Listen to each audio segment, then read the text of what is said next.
Hey, we're fixing stuff with Jeff. Today I am going to show you how to replace the front bumper cover of a 2006 Impreza, or in this case an Impreza WRX. Couple important highlights for this video. First of all, I already removed the license plate, so whatever fasteners you've got holding that on, pop those off first. This car was not what you would consider loved before I picked it up. So there's going to be some things that you may need to do on your car that just aren't, that just don't exist on this car. For example, you can see in here, there ought to be a wheel well, an inner wheel well, and down in this section, well, it's missing, it's gone. So whatever fasteners that might be along this lip, I do have one screw there I'll have to take out, and it's the same on the other side. You can also see down below, there should have been a fastener holding the bottom lip on, and I've got a pretty good indicator on the new bumper.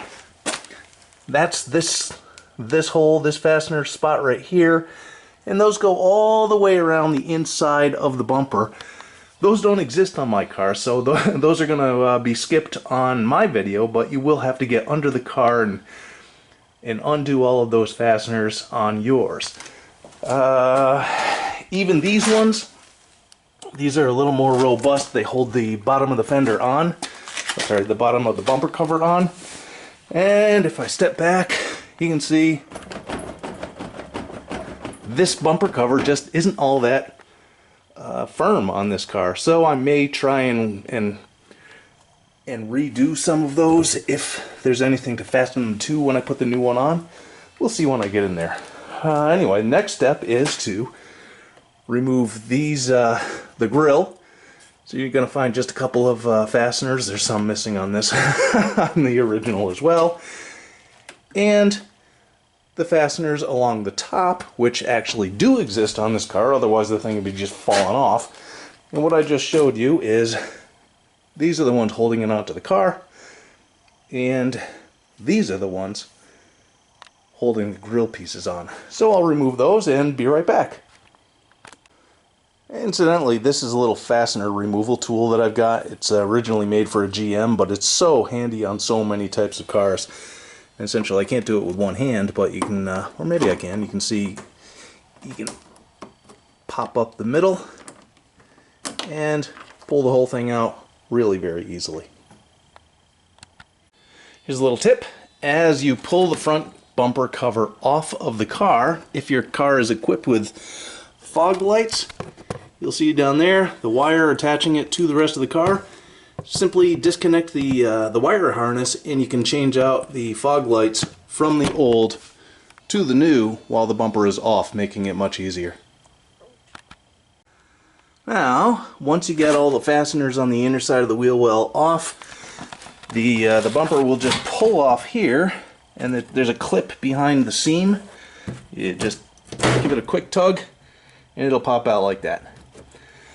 Similar types of clips and fasteners proceed under the headlight, and you just pull it straight back. Let's see if I can do this while I'm recording.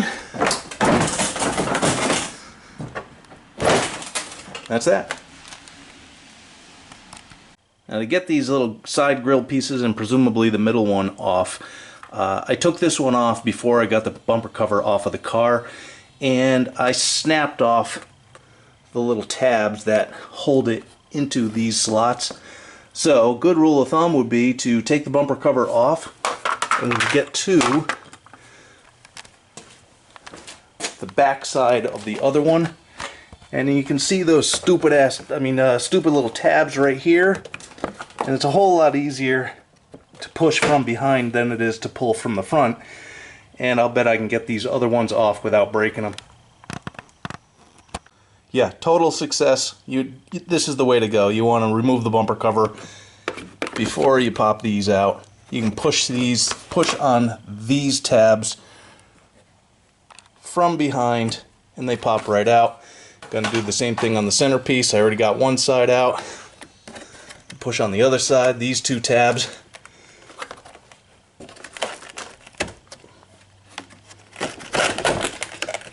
Look at that, even one-handed, there's a couple of tabs on the bottom.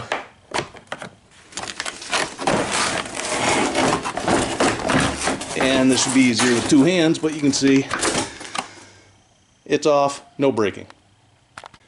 And the same thing applies to the fog light cover, or just the cover. If you don't have fog lights, I was able to get behind and push on it, and you can see as this lifts off, it's got the stupid little tabs on the side, it's got the stupid little tabs on the bottom, the other side. You do want to get it from the bottom, because as it comes off, you'll see there's the big tabs up top, and if you were going to try to pry it from the top, those would have broken off. Of course, exactly the same philosophy is going to apply to these side louvers, because you can see they don't come on the new bumper. So we'll pop them off the old, we'll put them on the new. And as far as the actual fog light, after you've disconnected the light, the fog light assembly itself comes off with the bumper, and you can see it's just a couple of bolts here. So I'll take it off and put them in the new one. Here's another helpful hint. The old bumper, I don't give a rat's ass about that thing, so I'm dragging it around on the concrete floor and don't really care that it gets even more scratched up because it's trashed. The new one, however, I'd like to keep as well and good and clean and unscratched as I can, so I have a blanket, an old quilt laying around the garage. You might as well set it up on that, so as you drag it around, it's not going to trash itself. Alright, so there's the new one. There's the old one. The only thing I've done between videos, I did pop out the side louver vents. I removed the fog lights. Those are 10 millimeters. Slid them out of the old into the new. Same on both sides. There's a clip on top after you get the two 10 millimeters out. The fog light housing actually slides forward out the front of the car instead of back. There's a clip right here that would break off if you try to slide it back, so that's good to know.